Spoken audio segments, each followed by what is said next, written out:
बड़े पुरसरूर और पुरकशिश मनाजिर थे आज जब ग्रैंड जरगे के अंदर पाकिस्तान की सारी सियासी क़यादत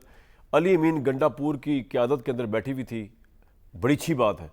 मतलब इस पर हमें तंज बिल्कुल नहीं करना चाहिए। ये बिल्कुल फजूल बात है कहना ये अली भाई विजुअल्स दिखाएं कि अली अमीन गंडापुर अभी 2 दिन पहले जो गालियां दे रहे थे वफाकी हुकूमत को, अभी गालियां दे रहे थे हुकूमत को और उसके साथ बैठे होंगे करता धरताओं के साथ मुल्क की खातिर, मुल्क के अमन की खातिर या गवर्नर को गालियां निकालते हैं वो, या बुरा भला कहते हैं या उनकी ऐसी तैसी करते हैं, या गवर्नर भी उनकी ऐसी तैसी करते हैं साथ। अच्छी बात है, मुल्क के इंटरेस्ट में पीस के लिए KP के वो सारे बैठे हुए थे, लेकिन इस तरह का ग्रैंड जरगा जो है यही पाकिस्तान को रिक्वायरमेंट है पाकिस्तान के तमाम मसाइल पर, और इसमें पाकिस्तान के तमाम सियासतदानों का होना बहुत ज़रूरी है। इस मुल्क को अगर आपने ओवरऑल एक उससे बुरानी कैफियत से निकालना है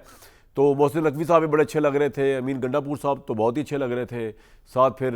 गवर्नर साहब थोड़ा सा एज लेके बैठे हुए थे दिखाने के लिए कि मैं थोड़ा डिफरेंट हूँ, लेकिन बहुत अच्छा लगा। लेकिन इसमें एक चीज़ जो मेरे जहन में आई कि अली अमीन गंडापुर जो कि 2 दिन पहले तक गरज और बरस रहे थे पूरी की पूरी वफाकी हुकूमत के ऊपर और मोहसिन नकवी साहब खासतौर वज़ीर दाखिला के ऊपर, और वो कह रहे थे कि ये फस्तायत पर मबनी हुकूमत है और इन्होंने जो है वो इतना वर्स तरीके से मजालिम किए पाकिस्तान तहरीक साहब पर, इमरान खान साहब के ऊपर, कारकुनों के, अभी भी लीमा खान साहिबा दूसरी बहन जो इमरान साहब की वो प्रिजनर है और इसी हुकूमत की सियासी प्रिजनर है, और उन पर एक अजीब सा मुकदमा बनाया हुआ है कि जी वो कोई बारूदी मवाद लेके जा रही थी पार्लियामेंट को उड़ाने के लिए। मतलब मुकदमा भी देखे तो इंसान को हंसी आती है। और इस वक्त पीपल्स पार्टी या किसी और की तरफ से कोई आवाज़ बुलंद नहीं हो रही, हालांकि मरियम नवाज साहिबा के अरेस्ट पर बड़ी बातें हुई थी, तो ऑब्वियसली इमरान खान साहब की जो बहनें हैं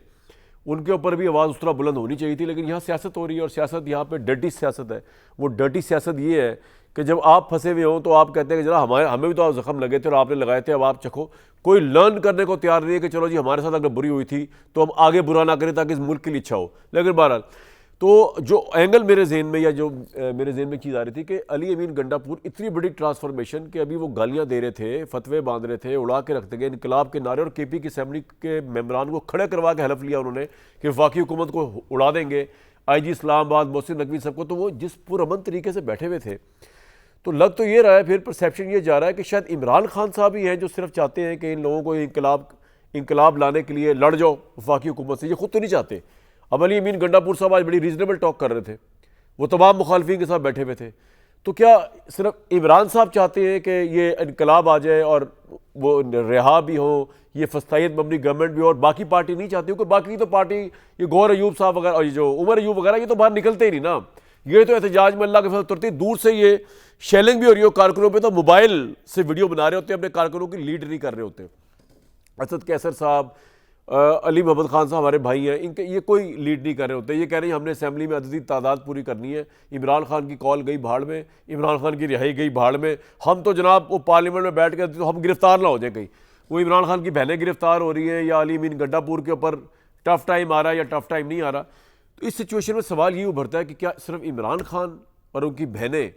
वो लड़ना चाह रही है सिस्टम के साथ, इस हुकूमत के साथ, बाकी पूरी तहरीक इंसाफ, ख्वाह वो गौहर साहब इनके चेयरमैन हो, वो उमर अयूब साहब हो, वो असद कैसर साहब हो, अली मोहम्मद खान साहब, वो गंडापुर साहब हो, ये नहीं चाहते इस हुकूमत के साथ लड़ना, और ये चाहते हैं कि अमन व अमा से, स्टेबिलिटी से, जिस तरह पाकिस्तान की इकॉनमी ठीक हो रही है, पाकिस्तानी मामला ठीक हो रहे हैं, तो KP के लिए भी कुछ करे और आगे निकल जाए। ये एक बहुत बड़ा सवाल है जो मेरे जहन में हमेशा रहेगा। लेकिन ये जो अमन आपको नज़र आ रहा है ना इस वक्त, ये एक तूफ़ान का पेश खेमा है, क्योंकि हुकूमत ने सिर्फ शंघाई कॉन्फ्रेंस का वेट कर रही है। जैसे ही चाइना के प्राइम मिनिस्टर वगैरह यहाँ से होकर निकल जाएंगे, उसके बाद हुकूमत टेबल करेगी वो आईनी तरमीम जो इस मुल्क की 74 साल तारीख की सबसे कॉन्ट्रोवर्शियल है, जिसमें सुप्रीम कोर्ट ऑफ पाकिस्तान के आला तरीन इख्तियारात को जो है एक मनपसंद आईनी अदालत को देने का इल्ज़ाम है इस हुकूमत के ऊपर, और उस काम के लिए मुख्तलिफ प्रपोजल्स हैं। आज बिलावल भुट्टो साहब नवाज शरीफ साहब से भी मिले और पूरा जोर लाया जा रहा है। बिलावल साहब का तो माइंड पढ़ के लगता है ऐसे है कि हालांकि वो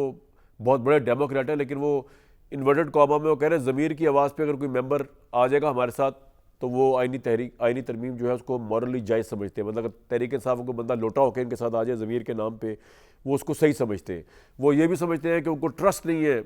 यानी मुल्क का एक लीडर ये कह रहा है, पॉलिटिकल लीडर, एक मुल्क के आने वाले चीफ जस्टिस के बारे में कि जैसे मुंसुल शाह में ट्रस्ट नहीं है कि वो दूसरे जजों को कंट्रोल कर सकेंगे। भाई सवाल तो आपसे ये पूछा जाना चाहिए था उसी वक्त कि ट्रस्ट से क्या मुराद है आपकी, and who is the politicians to जज the credibility of the forthcoming chief justice, और वो कंट्रोल क्या नहीं कर पाएंगे। मतलब क्या कंट्रोल करवाना है बिलावल साहब ने या PMLN की गवर्नमेंट ने जैसे मंसूर अली शाह से, जो वो नहीं कर पा रहे तो वो कह रहे हम तरमीम लेकर आएंगे और आईनी अदालत। ये तमाम मामला जनाब आज की इस मुल्क में है। अगर जरगा हो जाए ग्रैंड मुल्क के अंदर तो मुल्क बड़ा अच्छा हो जाए, लेकिन उसका दूर दूर तक नजर तो नहीं आ रहे हालात और मामला, हुकूमत भी नहीं चाह रही, क्योंकि जो तरमीम ये लेके